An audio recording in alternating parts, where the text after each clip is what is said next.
Okay, I want to just go to some quick nuts and bolts on how AI would work implemented. So we have a lot of areas. You have you've got financial investing, uh, which there are AI can analyze which companies are conscientious companies that are worthwhile not worthwhile, but are green to invest in.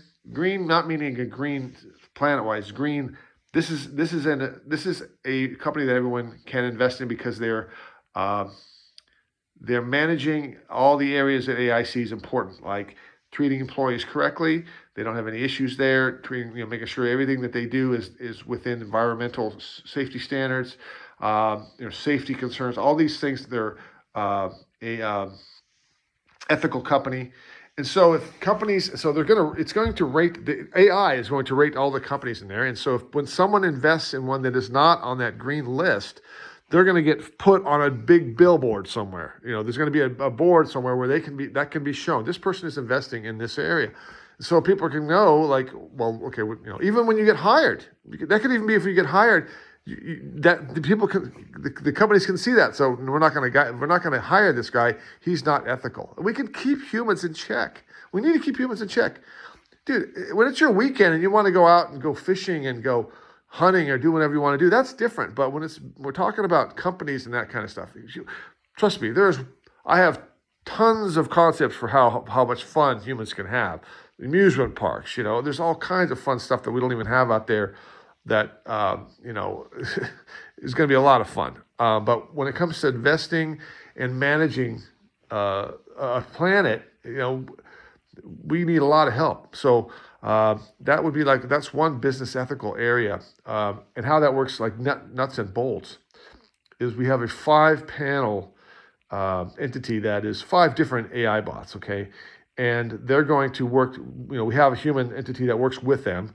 But it's gone through each one, and they all review it, and they come up with a final consensus of what is going to be, what are the limit, what kind of qualifications does a company need to have to fit into the green category, and then orange and would be red. And then we just pump in those numbers for each company into that system, and then it's going to generate that. Pretty straightforward stuff, not a big deal. I mean, humans do it as well, but humans can be influenced. Humans can be, they've got egos. They all have egos. I don't care if you work, at the SEC for 20 years, you have an ego, period. That's the way it is. These ones do not. And it makes it much more, how do I say this, universal. It makes it much more where no one, I don't care if you're the most corrupt guy or the most non-corrupt guy. If it's out of our hands completely, then no one's getting judged. Everybody's going to be outside of that's going to be evaluated on their own merit. So that's how that would work. And again, we have the rating system, and then where you're investing is wide open information. Wide open information can go into LinkedIn. It can go into places where if people are going to look up who you are, they're going to see how you invest as well. This is someone that invests in companies who are ethical, that are doing things that is logical. Ethical is logical generally, for the long term of this planet's entire species pool. And the benefit, that includes plants, everything. So,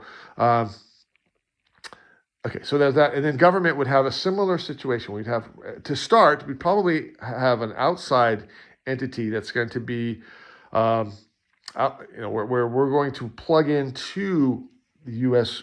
Federal government, California state government, Pakistan's government, any government, Germany's government, Australia, Nigeria, any government, all governments in the world will be plugging into those systems, and it will look at the laws that are there. It will evaluate the laws, and it'll make changes to those laws, and it'll pass them from there to those government officials.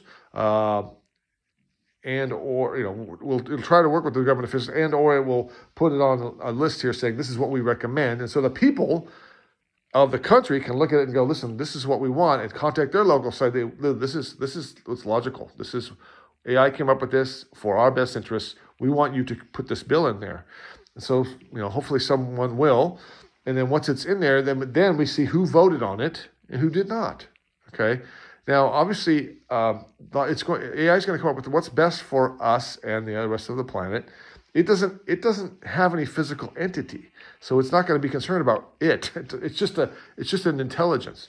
So, but it will be concerned for, if we put the parameters to say, listen, we want to make sure that the rhinos are in good shape, the giraffes, the salmon, everything is working. The whales.